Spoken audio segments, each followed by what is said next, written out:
This is Paul Burnett interviewing Professor John Murphy for the Global Mining and Materials Research Project of the Business Series, the Oral History Center, the Bancroft Library. And we're here at the Denver Convention Center for the SME gathering, and it's February 18th, 2015. Mm-hmm. And this is, getting into the late 70s, you're starting to work on in international collaboration and learn and disseminate this information. So the Bureau of Mines was not just for the United States, in other words, right? This research was published, it's out there, and other countries could make use of it. Could you talk a little bit about how knowledge about mine safety and health circulated around the world? Well, first of all, let me correct what you said. Okay. I submit to you the Bureau of Mines was for the United States. Mm-hmm. The Bureau of Mines had much to learn from other countries, and the Bureau of Mines was willing to share information with other countries as well, particularly in regards to the disaster area.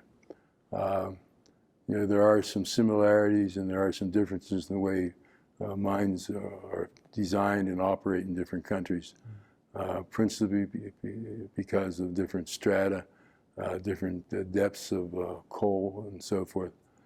And so there was a group that of the principal coal mining countries around the world that annually collaborated in terms of exchanging research results, and that was mutually beneficial in terms of the work that the Bureau did and the work that they did that was shared with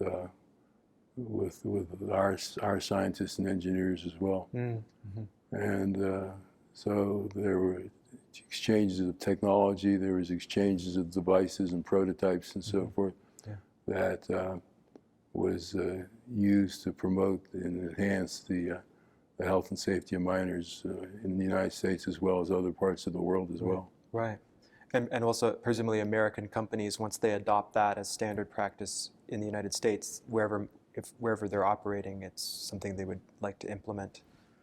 If it's applicable or if it's relevant. If it's applicable, that's true. Right. So now this is the late 70s.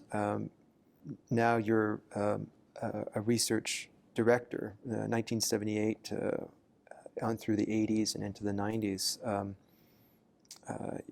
You're handling a much bigger staff. This is now about 350 people are working with you, and you're handling sort of the bigger picture. Can you talk about that era a little bit and some of the challenges that the Bureau of Mines was facing and how the Bureau of Mines managed requests and helped the mining industry?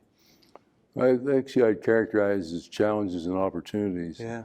And the opportunities to have resources to invest in looking at a variety of issues and needs was actually an exciting time. Mm-hmm.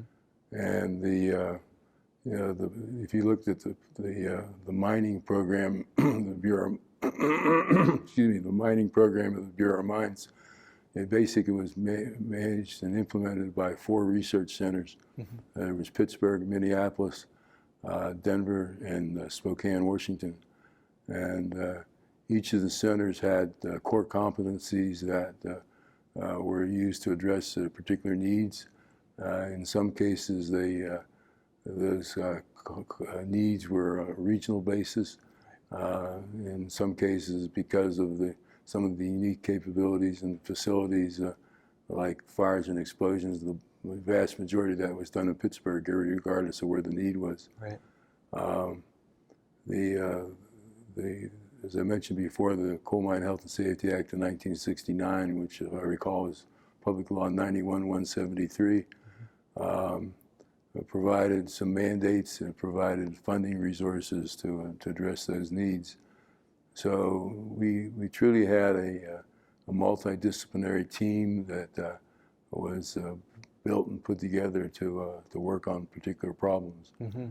And so there was, for example, there was the ground control or strata control. Mm-hmm. There was the fires, explosions, and explosives. There was issues like life support, for emergency escape and rescue activities. There was all the industrial hazards areas that you mentioned before, and there were industrial hygiene issues in terms of diesel, for example, and problems with handling of other potentially toxic materials and so forth. Right, right. I mean, an underground mine it's an artificial ecosystem, right? You've got to support, it's got to support human life. But to be clear, yeah. Some of these issues exist in surface mines as well. And so did you do some work for open pit operations? Yeah, for example, I mean, in terms of ground control, there's more problems in an underground mine and more needs, but there's slope stability problems, for example, in an open pit mine as well. Mm-hmm. Some of the issues of, for example, our colleagues at Twin Cities were very involved in visibility for large haulage vehicles. Mm. And I'm sure you've seen the haul trucks that the tires are bigger than people. Yeah, that's right. And so there were and still continue to be incidents of people being injured and killed by an operator not being able to see somebody that's in the proximity of one of these vehicles. Right. So there were various studies in terms of looking at tools and techniques to deal with that kind of a problem. Mm. I imagine today they have cameras all over the place that the operator can see in many They have directions. cameras and mirrors and so forth. Right, and right. They also have some backup alarms and ultrasonic detectors and this type of thing as well. Right. And in terms of slope stability, one of the dangers can be as the road that goes around the pit.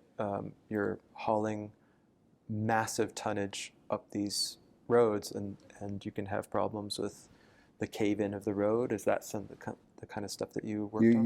You could essentially lose the high wall or the slope and have devastating effects both in terms of the immediate health and safety issues as well as the ability to get in and out of the pit and so forth. Right. Exactly. That's a real serious problem. Right. Sure. Yeah. And I imagine, and please correct me if I'm wrong, but there's more open pit mining as time goes on because they develop sort of more profitable techniques for mining ore as opposed to underground, or is it just these are apples and oranges? Well, the answer is you mine because there's a commodity that you can gain some economic benefit from. Right. And so you then, after you identify the ore body or the coal bed, whatever it might be, then you decide the most cost-effective way to remove it. Mm-hmm.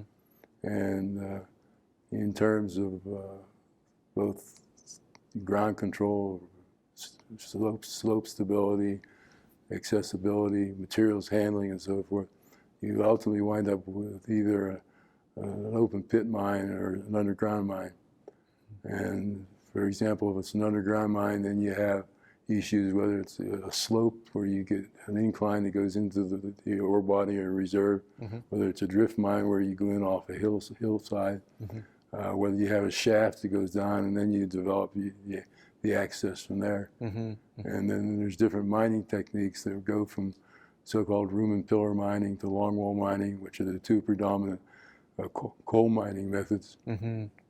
And trona, for example, which is typically a flat tabular deposit, is typically mined with room and pillar or longwall mining, mm-hmm. to where you have these massive deposits where you have block caving, where you collapse essentially the whole ore body into a cavity below. Mm-hmm. There's veins where you basically are chasing the vein, yeah. With various tunnels and drifts and so forth. Right, right. So there's a whole both art and science in terms of how you choose to mine. Right. As a generalization, I would say my answer to your question is because the easy to find ore bodies have been more frequently found than not found. Yeah. there's more of a trend toward more underground mining than there is surface mining. Ah, okay, that's interesting. So it has to be much more targeted and they go deeper. Yeah. As the new one that's being sunk in northern Arizona, that's starting off 1,600 feet deep, I guess. Yeah, well, I think some of the deepest mines in this country are up in the Coeur d'Alenes, Hecla mine, for example, Lucky Friday mine. Mm-hmm. Some of those, they're well over a mile deep. Right, right. So there continues to be a need for underground safety. Absolutely. Yeah, and the problems will multiply as it gets hotter down there. It gets hotter. Yeah, ventilation problems. You have more of a challenge pumping air in, Yeah. pumping exhaust air back out. Mm-hmm. And in some cases, they actually have some of the deeper mines around the world. They actually use cooling stations to cool the air that they pump into the working area. Right, right.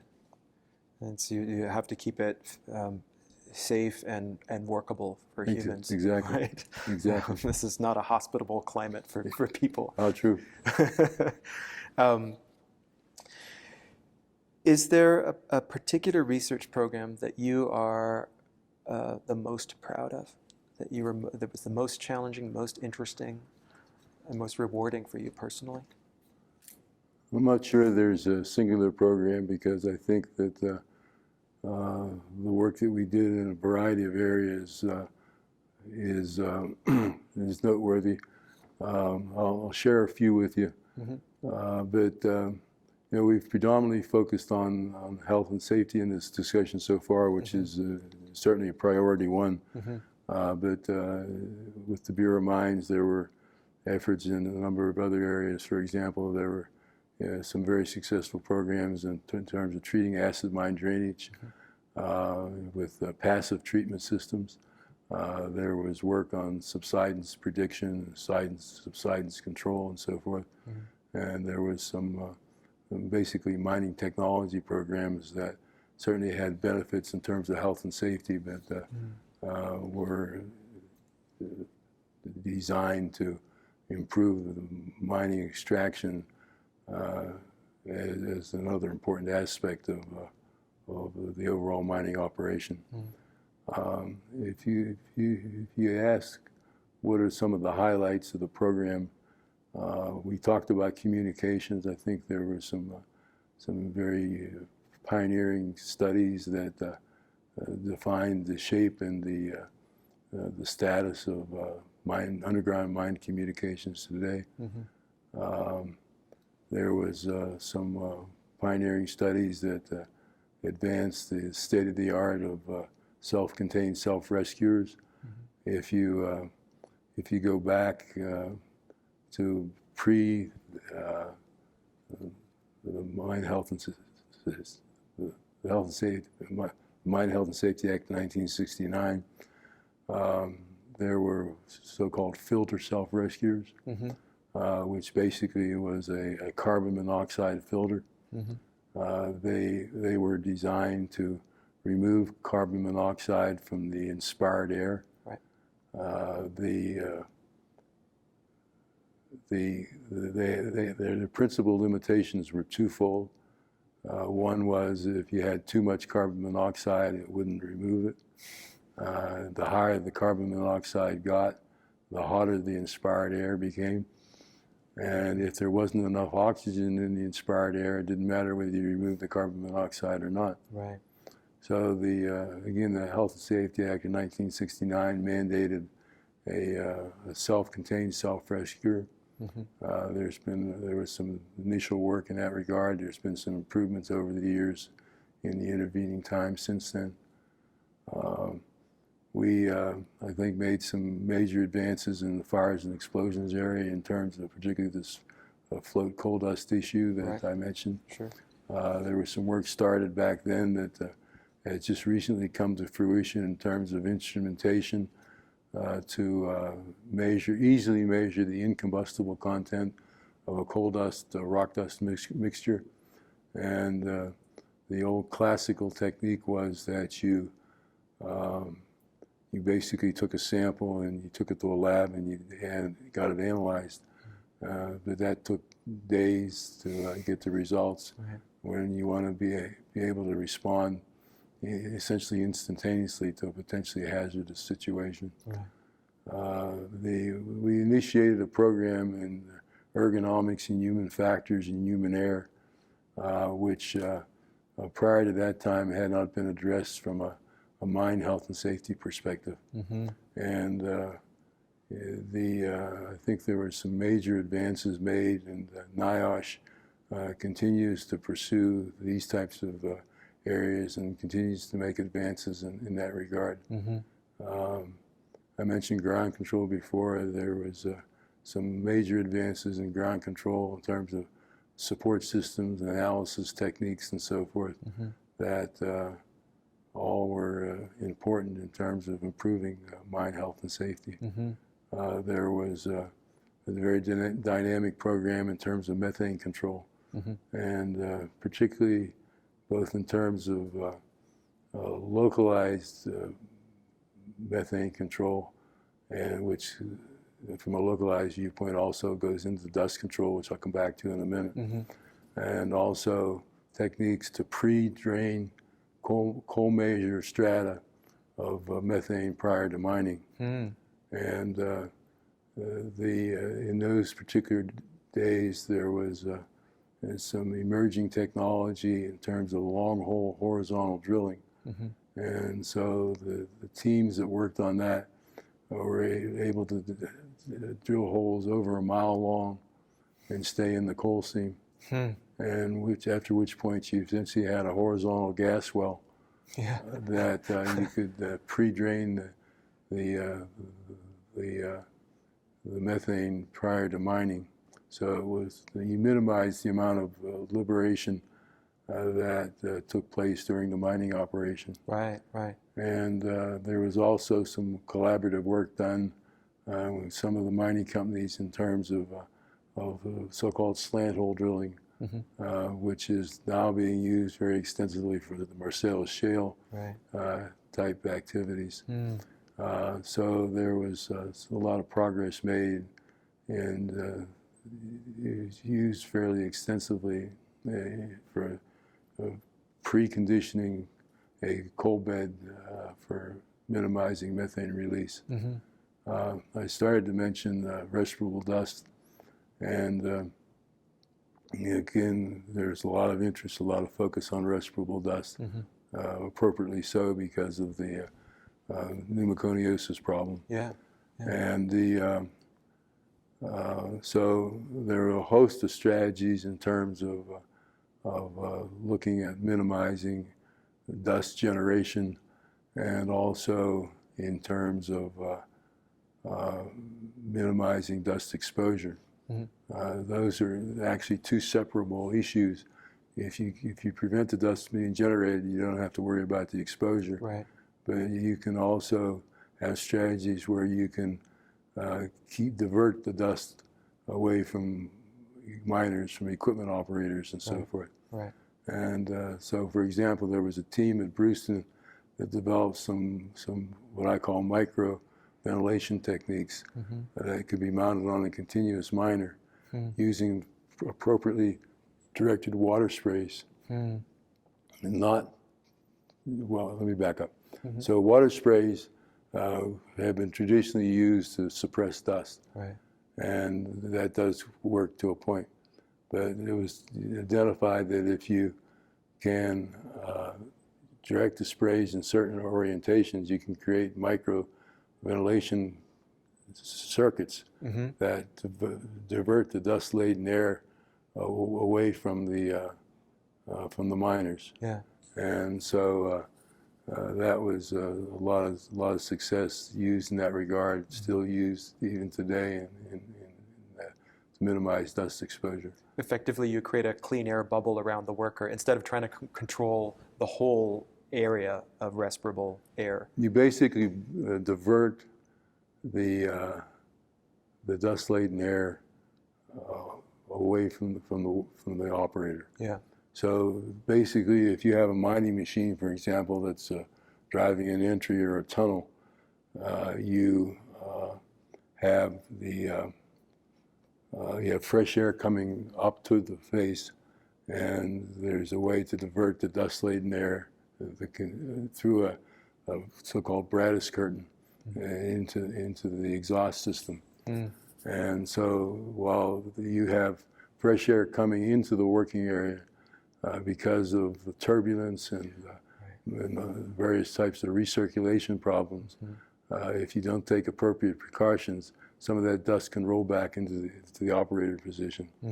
But through the use of, again, water sprays as air movers, you can minimize those consequences.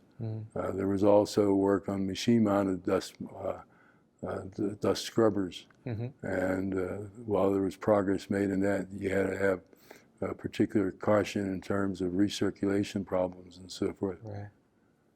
And a scrubber just is some kind of, it has an intake for the dirty, polluted air, and it introduces substances that bind with the particulates. Yeah, typically water. Typically water. Yeah. Yeah, and then can remove it from right. from the system. And then you mentioned earlier that you were dealing with problems of a particular kind of coal dust that's water repellent. Does that mean that was not that water spray would not be as effective for that kind of coal dust? I'm not sure you. You mentioned water. You had problems with coal dust that was water repellent early on, or no? Did I get that wrong? Maybe I heard you wrong on that. With the float coal dust. Oh, float coal dust. So, well, when you have a mining operation, a cutting operation, you generate particles, and there's two fractions of dust. One is that which is aerodynamically transportable, or so-called float dust, which deals with the dust explosion problem. And then you have a smaller fraction that is respirable, that has the health effect. But in either case, people have used water sprays to suppress those particular fractions of dust. Okay. One of the other dust control techniques that was evaluated with, depending on the type of coal with some success, was water infusion. So they would actually drill holes in the coal face and pump water into the coal. So when it's mined, it was less prone to produce dust. Yeah, yeah. I want to switch now to talk about, we've discussed the tremendous achievements of the U.S. Bureau of Mines during the time that you were there. And the U.S. Bureau of Mines was shut down, I think, in 1995, and in 1996 the shutdown became effective. You can correct me if I'm wrong on that. Can you talk about, from your position, from your perspective, how that transpired? And yeah, we'll start with that. Well, the Bureau of Mines shutdown was a political decision. It was ostensibly a budget-saving measure. What's interesting is the Bureau of Mines did not go away. The Organic Act of the Bureau of Mines still exists. It was effectively closed because no funds were appropriated for the operation of the Bureau of Mines. Some of the work that the Bureau of Mines did was taken up by USGS in terms of minerals availability and mineral needs. The health and safety work was taken up by NIOSH, and there were other parts of the Bureau of Mines that the activity ceased and desist. Particularly, there were 5 metallurgy research centers that were closed as a result of the shutdown of the Bureau of Mines. And that's perhaps the most difficult for the industry, because they were not, those activities weren't shunted somewhere else. They just disappeared. Say again, please. The 5 metallurgy research centers that you mentioned that they transferred out the health and safety stuff, some of it at least, to NIOSH, and that some of the mineral availability went to USGS. But the metallurgy research centers, was there any kind of, were you following the arguments that were made about it, or was it just a kind of silent death of the organization? Who made arguments for the dissolution of the Bureau, and what were the claims? Was it that it was redundant, it didn't serve it served its purpose in the past, but there were these other agencies that could then do the work as well? Basically the latter. Yeah. I should add that some of the environmental work went to the Department of Energy as well. Right. Basically this was portrayed, at least from my perspective, as being a budget-cutting measure that we could save lots of money by eliminating the organization.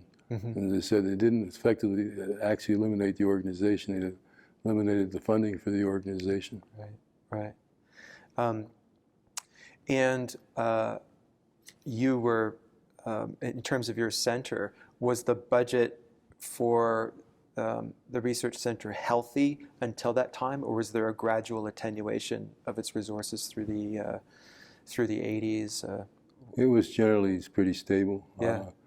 There were some slight decreases, but not huge changes. Yeah.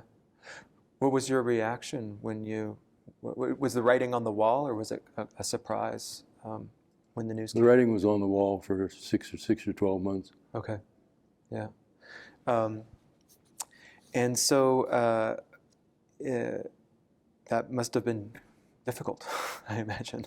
Especially this is something you had invested in for your career, and you'd made these accomplishments with your teams. Was there a transition plan? Did people move from U.S. Bureau of Mines to NIOSH in the health and safety area and so forth? Actually, it was a two-step transition. When the Bureau was abolished, the Pittsburgh Research Center actually reported into the Department of Energy for a period of time. Mm-hmm. Then following that, the health and safety part of the program went to NIOSH. Mm-hmm.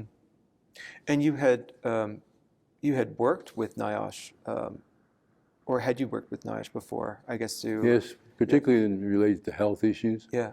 Particularly respirable dust, mm-hmm. diesel issues, diesel fumes, and so forth. Mm-hmm. So yes, there was a collaboration before that. Mm-hmm. Is there a difference in research orientation at NIOSH as opposed to the health and safety section of the U.S. Bureau of Mines? It's more all-encompassing, obviously, but. Well, I've been gone since '97, basically. Right. But my sense is that NIOSH has more of a focus on health than they do on safety in terms of the overall program. But right. they do address both. Okay. And you were, I guess, a senior scientist at the Pittsburgh Research Lab under NIOSH from '97 to 2001? Basically I was on assignment to the University of Pittsburgh at that point. Okay. Still working for NIOSH. Okay. And you make a transition then to University of Pittsburgh becomes your new home. Can you talk a little bit about that transition? Sure. So I I went to the University of Pittsburgh again, initially on assignment from NIOSH. Wound up in the Chemical and Petroleum Engineering department, and was working on various types of laboratory and occupational health and safety issues. Mm-hmm. Designed some new courses, actually got involved in designing a new interactive classroom that was the first of its kind around the area. Can you talk about that a little bit? And how is it interactive? Well, basically, both science and engineering tends to be team-based activities these days. And so we basically built a classroom that had team stations, computer facilitated, with the ability of teams to present to the whole class. And it was, at the time, a first of its kind, but at least in Pitt, it's been replicated probably a dozen times at this point. And it was recognized with a couple of awards as a result of, at the time, being very innovative. It's pretty standard practice now. That was the SME AIME GEM Award for Science Education. Is that one of them? No, that's a different subject. Oh, okay. So you've got multiple awards in the education area. So well, let's come back to that. Sure. Okay. Sure. See, where were we? Well, we were talking about the interactive classroom and the innovations you developed in education. So to finish that part of the story, in 2001, the then chair of the Department of Chemical and Petroleum Engineering was asked to form a research institute on regenerative medicine. And so he asked me to be his executive director, and I said, I'm having fun teaching in chemical engineering. It's also fun to build new organizations. Yeah. So I continued to teach in chemical engineering and became the executive director of the McGowan Institute for Regenerative Medicine. And so it started out as a small group of about 25 scientists and engineers who were interested in basically artificial organ technology. And it's now grown to a group of 230 affiliated faculty members who spend on the order of $50 or $60 million a year on various techniques, both for artificial organ development, tissue engineering, cell-based therapy, and so forth. So it's been an exciting ride and essentially a new career. Yeah, absolutely. A different domain, and one, at least happily, that is fairly flush with support. Right, it's something that, in contrast to what happened to mining, health and safety research, and you know, I was curious about, when I looked at your CV, I was curious about this. Regenerative medicine is a departure from what you had done before, right? And it's something we skated over at the beginning of this session. But you have an MBA. You trained in management after you did, pretty much after you did your Bachelor of Science in Electrical Engineering. Right. In '63 you started, and you did, I guess, while you were working. That's correct. Okay, because it was 63 to 67. At Duquesne, you did an MBA. That's correct. What did you take from that education into your work as a manager, as a director? It's an interesting question, because I tell my students today that when I was their age and even going through undergraduate school, I often wondered why they're making me take this or take that. And I can honestly say that every course I was introduced to and took, I've used, and in many cases wished I had a lot more of that tool or this tool. So, you know, both from an undergraduate perspective and from a graduate perspective, I've been able to put those techniques together and apply them in a variety of environments that turned out to be fairly successful. Do you have a particular management style that you had when you were, and did that evolve over time depending on the project? I typically try to manage by exception. It's important to delegate and empower people to do what they think is relevant and important. And to act, I guess, as to be the interface with the outside world. Exactly. I suppose, when the requests come in, and you talked about when you were executive. Where are we here now? At a senior level, you're a research director at the U.S. Bureau of Mines, and you had a significant staff, you also had to handle the budget requests to Congress. So, well, basically, the budget was primarily administered through the Washington headquarters office, but research directors were asked to help participate in budget hearings and that type of thing, to present to Congress and to the administration the proposed work. So yes, I was involved in that. Right, right. And was there an element of, what's the word, salesmanship to that you had to, is this something you had to pitch, or was it kind of folded into a larger understanding of the importance of the work and you were kind of reporting on progress? Yes to all of the above. Okay. Yeah, sometimes you really had to convince people that this was important work. Yeah, you basically had to show that there was a need, show that you had some potential solutions, and when you had a solution, you had to essentially introduce the findings as a result of the commitment and the investment they had made in you up to this point. Yeah. And the results, I mean, this is, mining is today a pretty safe occupation, is it not? And it's certainly safer than lots of other occupations. and due in no small part to the efforts of the U.S. Bureau of Mines during those decades. Well, the Bureau of Mines contributed, companies have contributed, regulatory agencies have contributed. So there's lots of stakeholders and players. Right, right, exactly. I wanted to ask you also about your involvement in the organizations, the Society of Mining Engineers and AIME.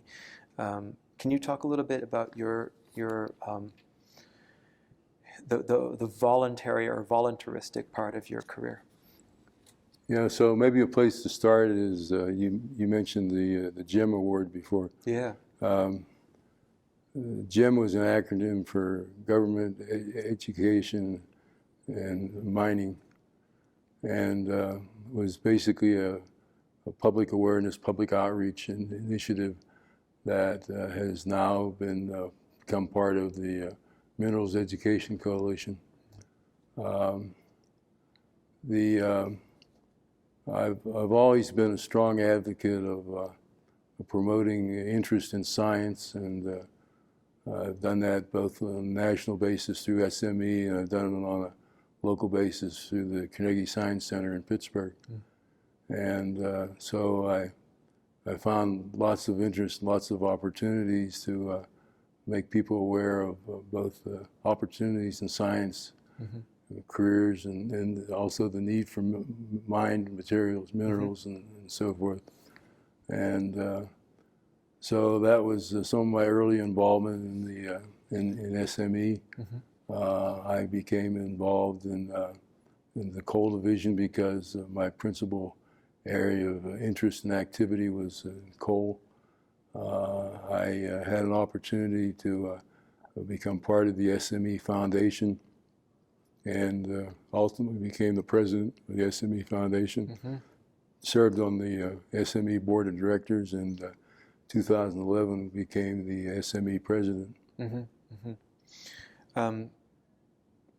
What do you think is the value of this kind of voluntary work? I mean, it's a theme I've been talking about with a number of folks, but essentially that so much scientific and engineering work depends on the kind of voluntary contributions of folks in the industry. Can you talk about how SME is important to the furtherance of research and in the networks and collaboration of experts and members of the industry? So first of all, you only get out of it what you put into it. Yeah. And so if you want to derive some benefit from an organization, you need to be prepared to contribute and lead where the opportunities present itself. You know, as the SME strategic plan says, SME works to be the indispensable resource to minerals professionals. And you know, one simple but very illustrative example is onemind.org, which I presume you're familiar with. Yes. And you know, One Mind now has some 2 million pages of reference material that prior to the formation of this database with 7 participating partners, that information was relatively inaccessible.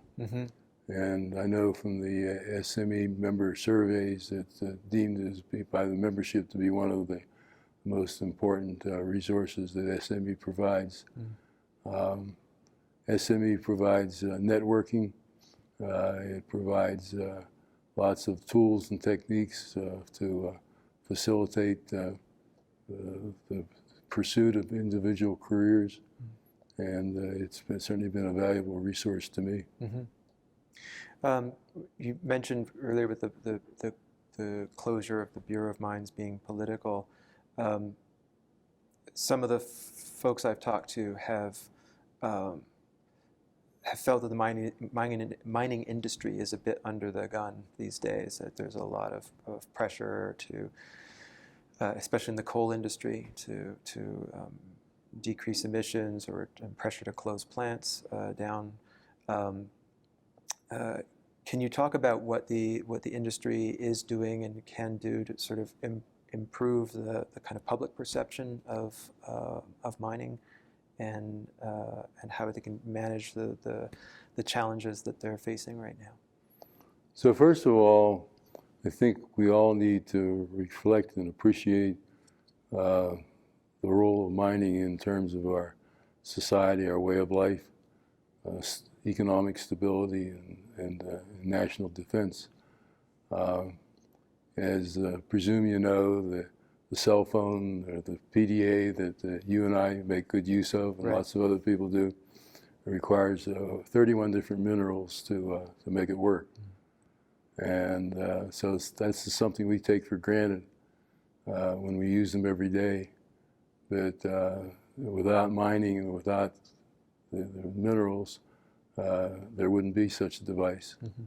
And of course, you can extrapolate that to lots of other things that we depend on for electronics and techniques and tools and so forth.